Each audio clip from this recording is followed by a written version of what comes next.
இந்த கோரிக்கை நிறைய பேருக்கு புரிய மாட்டேங்குது. ஏதோ சாதி பெருமைக்காக இந்த பட்டியலிட்டு கேட்கிறாங்க.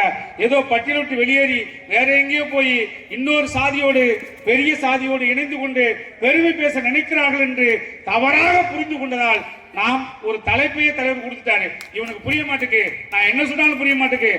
ஐயா தேவேந்திர உங்களை வேளாளர்களை பட்டியல் விட்டு வெளியேற்றிப்பாரு, சமத்துவம் வந்துடும், அப்புறம் உயர்ந்தவன் தாழ்ந்தவன் என்ற நிலை இருக்காது என்பதை அவர் சொல்லும் போது யாருக்கும் புரியல. அதனாலதான் தலைப்பு கொடுத்தாரு, வெள்ளட்டும் பட்டியல் வெளியேற்றும் உருவாகட்டும் சமத்துவம் என்று. இந்த பட்டியலில் என்ன பண்பு? பசி என்று வந்தால் ஏறு பிடிப்பது, பகை என்று வந்தால் வால் பிடிப்பது என்பது அவருடைய குணம். இது தேவேந்திர மக்களின் குணம். ஒருவன் பசி என்று முன்னால் என்னால் அவனுக்கு சோறு போடணும், ஏறு பிடிப்போம். பகை என்று எவன் வந்தாலும் நாங்கள் வால் பிடிப்போம் என்ற ஒரு ஏறும் போரும் எம் குலத்தொழில் என்ற சமூகத்தினுடைய பண்பை கொண்டவர். அதான் கூப்பிட்டா எல்லாரும் சொல்றாங்க அவர் முன்ன போயிட்டாரு. பொறாமையில் நிறைய பேர் பேசுறாங்க.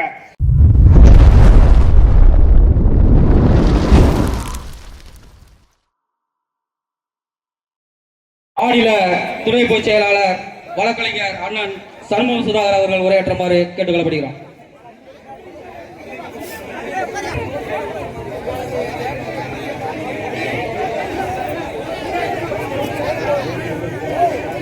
சமத்துவம் வேண்டும் என்று,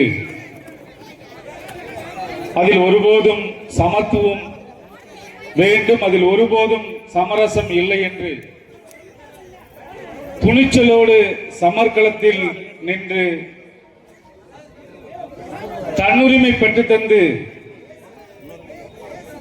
உன்னையும் என்னையும் உயர்வாக தலை நிமிர்ந்து நடக்க செய்த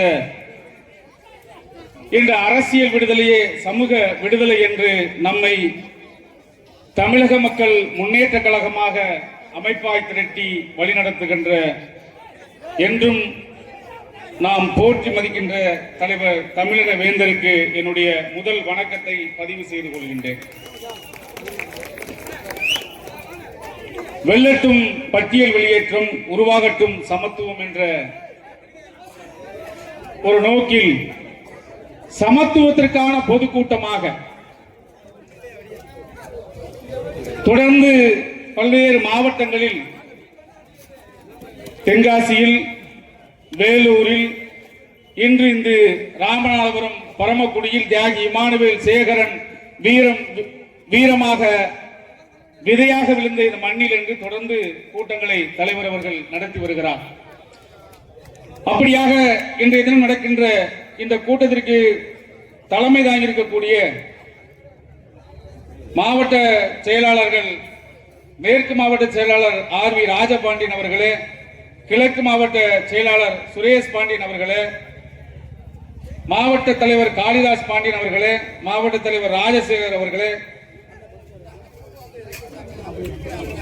மற்றும் அவரோடு ஒருங்கிணைந்து இந்த பொதுக்கூட்டத்தை மிக சிறப்பாக ஒருங்கிணைத்திருக்கக்கூடிய தமிழக மக்கள் முன்னேற்ற கழகத்தின் அனைத்து நிலை பொறுப்பாளர்களே, தலைவரோடு இந்த இயக்கத்தை முன்னின்று நடத்துகின்ற நாங்கள் என்றென்றும் போற்றி மதிக்கின்ற எங்கள் பொதுச்செயலாளர் அவர்களே, மாநில மண்டல மாவட்ட ஒன்றிய கிளைக்கழக நிர்வாகிகளே, பெரும் திரளாக திரண்டிருக்கின்ற தலைவர் தமிழின வேந்தரின் நெஞ்சத்தில் நிறைந்திருக்கின்ற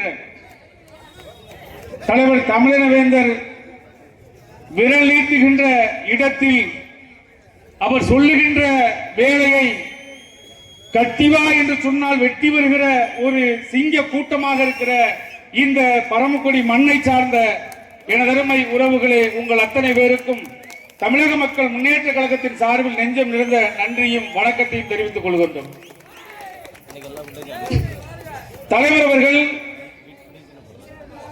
சமத்துவத்திற்காக இங்கே தலைவராக உருவாகி இருக்கிறார். அவர் எதற்காக இந்த மண்ணில் போராட்ட களத்தை கையில் எடுத்தார் என்று நாம் அவர் வரலாற்றை படித்து பார்த்தால் அந்த வரலாறு சொல்லும், இங்கே பெரும்பான்மை மக்களுக்கு சமத்துவம் இல்லை என்பதால் அவர் சமத்துவத்திற்காக போராடிய ஒரு போராளி தலைவர். அவர் விரும்புவது எங்களுக்கு எந்தவித பெருமைக்காக நாங்கள் போராடவில்லை, எந்தவித பெருமையும் எங்களுக்கு தேவையில்லை. ஆனால் இந்த மண்ணில் மனிதனை மனிதனாக மதிக்கின்ற ஒரு மனநிலை வர வேண்டும் என்பதற்காக தலைவர் அவர்கள் இந்த போராட்ட பயணத்தை தொடங்கினார். அதற்கு இந்த ராமநாதபுரம் மண் மிகவும் உறுதுணையாக இருந்தது. காரணம், உங்களுடைய தலைநிமிர்வுக்கு உழைத்த ஒரு தலைவர் தமிழின வேந்தர் அவர்கள். இந்த மண்ணில் இருக்கிற நாம் தலைநிமிர்ந்து இருக்கிறோம், ஒரு அரசியல் அமைப்பாக செயல்படுகிறோம், துணிச்சலாக இருக்கிறோம் என்று சொன்னால் அதற்கு பின்னால் இருப்பது தலைவர் தமிழின வேந்தருடைய உழைப்பு என்பதை யாரும் மறுக்க முடியாது. தியாகி இமானுவேல் சேகரனுக்கு பின்பாக ஒரு தலைவர் ஒரு மேடையில் பேசினார். இன்னைக்கு ஒரு அரசியல் இயக்கம் வச்சிருக்கிறாரு. இருந்த போதும் அவர் ஒரு மேடையில் பேசுகிற போது பதிவு செய்தார். என்னவென்று பதிவு செய்தார்?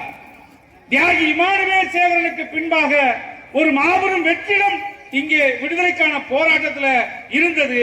அந்த வெற்றிடத்தை நிரப்பி நான் இருக்கிறேன், துணிச்சலோடு நான் இருக்கிறேன், சாவு வரும் என்று எனக்கு தெரியும், உனக்காக சாவதற்கும் நான் தயார், எனக்கு எந்தவித சுயநலமும் இல்லை, எனக்கு எதுவும் தேவையில்லை, என் மக்களின் தலைநிமிர்வு தேவை என்று அந்த வெற்றிடத்தை நிரப்ப வந்த இரண்டாம் இமானுவேல் சேகரன் தலைவர் தமிழின வேந்தர் ஜான் பாண்டியன் என்று சொன்னால் அது மிகையாகாது.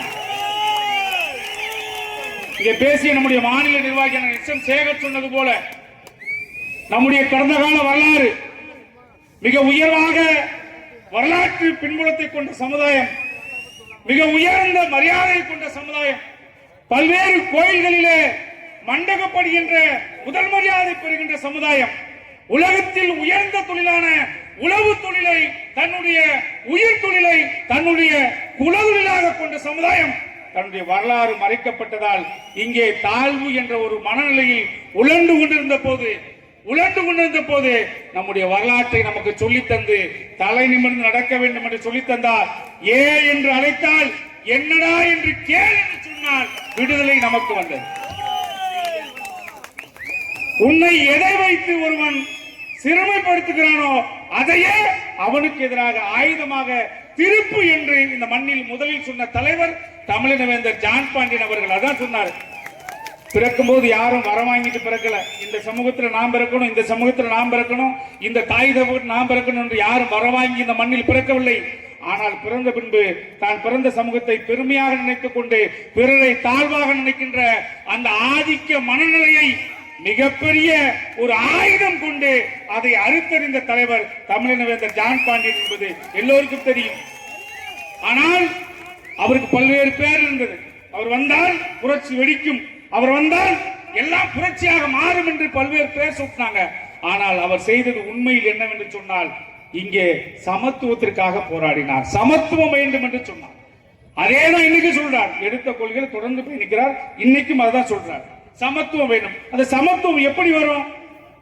ஒவ்வொருத்தரா தட்டி கேட்கிறோம். ஐயா, பெரிய வயசுல முதிர்ந்தவரை பேர் சொல்லி கூப்பிடாத என்று சொன்னோம், கேட்கல.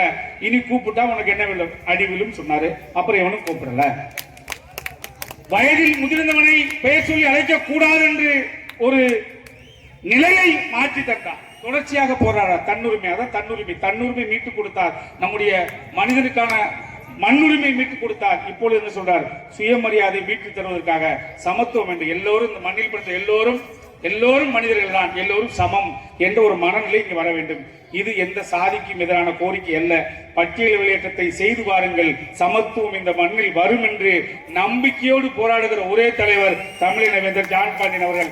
எல்லோரும் அரசியலுக்காக கோரிக்கையை கையில் எடுப்பார்கள். நன்றாக புரிஞ்சுக்கணும், எல்லோரும் அரசியலுக்காக ஒரு கோரிக்கையை கையெடுப்பார்கள். ஆனால் தலைவர் அரசியலே இல்லாமல் போனாலும் என் கோரிக்கை முக்கியம் என்று நிற்கிற ஒரே தலைவர் தமிழின வேந்தர் ஜான் பாண்டியன் அவர்கள். அதனால்தான் இன்னைக்கு நம்ம கூட்டணியில் இருக்கிறோம். என்டிஏ கூட்டணியில் இடம் வாங்கிட்டாரு, என்டிஏ கூட்டணியில் இடம் வாங்கியிருக்கிறாரு. அவரை கூப்பிட்டு மரியாதை செய்து எங்கள் கூட்டணியில் நீங்கள் இருக்க வேண்டும் என்று வைத்திருக்கிறாங்க. அதுக்கு ஒரே காரணம் தான். என்ன காரணம் தெரியுமா? அவர் நம்பிக்கை மாறாதவர், நன்றி மறவாதவர், அவ்வளவுதான். எதற்காக மாண்புமிகு பாரத பிரதமர் வரும்போது தலைவர் ஜான் பாண்டியன் அவர்களை மேடைக்கு அழைக்க வேண்டும் என்ற எண்ணம் முதலில் அவர்களுக்கு ஏன் வந்தது அப்படின்னா, அவரே நம்பிக்கைக்குரியவர். முதல்ல அவர் நம்பிக்கைக்குரியவர். இன்னொன்னு நன்றி மறவாதவர். ஏனென்றால் அவர் தேவேந்திர குலத்தில் பிறந்திருக்கிறார்.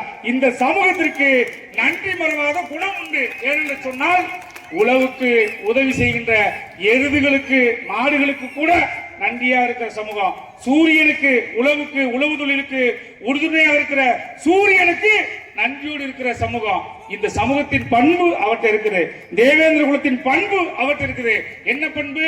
பசி என்று வந்தால் ஏறு பிடிப்பது, பகை என்று வந்தால் வாள் பிடிப்பது என்பது அவருடைய குணம். இது தேவேந்திர குல மக்களின் குணம். ஒருவன் பசி என்று முன்னால் என்ன அவனுக்கு சோறு போடணும், ஏறு பிடிப்போம். பகை என்று எவன் வந்தாலும் நாங்கள் வாள் பிடிப்போம் என்ற ஒரு ஏறும் போரும் எம் குலத்தொழில் என்ற சமூகத்தினுடைய பண்பை கொண்டவர். அதான் கூப்பிட்டா எல்லாரும் சொல்றாங்க அவர் முன்ன போயிட்டாரு. பொறாமையில் நிறைய பேர் பேசுறாங்க. அவரை கூப்பிட்டாங்க, நிறைய பேர் பேசுறாங்க. ஒரே காரணம் தான், தேவேந்திர குல வேளாளர் என்று அரசாணை கொடுத்தார்கள். இன்று என்னை எல்லோரும் தேவேந்திர குல வேளாளர் என்று மாண்போடு அழைக்கிறார்கள். அதற்கு 2 பேர் காரணம். ஒன்று மாண்புமிகு பாரத பிரதமர் நரேந்திர மோடி அவர்கள் காரணம். இன்னொன்று தமிழகத்தை அப்பொழுது ஆட்சி செய்த அப்போதைய முதல்வர் இன்றைய எதிர்க்கட்சி தலைவர் எடப்பாடி காரணம்.